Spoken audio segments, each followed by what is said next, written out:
نو چې الله تعالی انسان پیدا کړ او دای څه خطې آبادولې یا آباد کړې ففروا الى البحار والمفاوز والغابات نو جناتو هغه اکوپاید ایریا پرېښوده څه سمندرونو ته لاړل څه صحراونو ته لاړل څه غرونو او ځنګلونو ته لاړل چونکې دغه ځمکه مخکې اکوپاید وه بای جن اینډ ډیمنز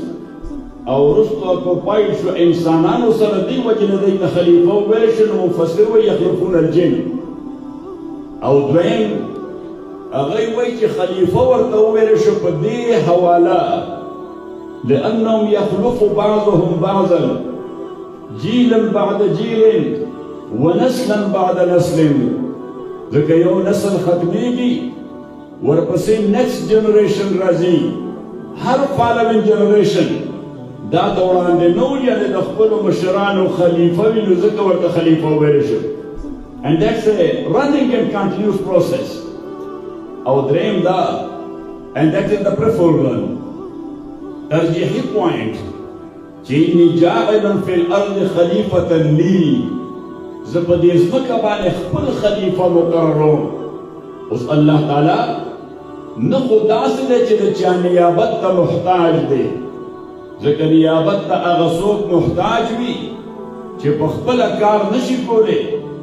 یا یو وخت کې هغه غیر حاضر وي د دغه ځای نه په خپل ځای بل څوک کیني لکه ستاسو دا موقره اداره د دې په یو محترم پرنسپل صاحب وي نو کله دا پرنسپل صاحب د آؤٹ آف سټیشن وي یا په چوټۍ باندې وي نو بیا د هغه په نیابت باندې وایس پرنسپل یا any senior professor he is performing the duty as an acting principal نو دته هغه پرنسپل صاحب خلیفه ویلی شي فار the time concerned نو اوس الله تعالی خو داسې نه دی چې نه غایبېږي او نه چوټي اخلي الله تعالی داسې هم نه دی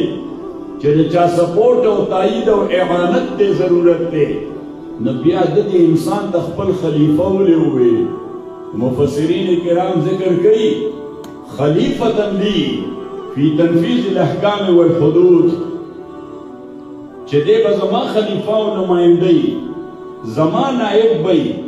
په دې معنا چې کوم دین ورته زه راولیږم په هغې باندې عمل به کوي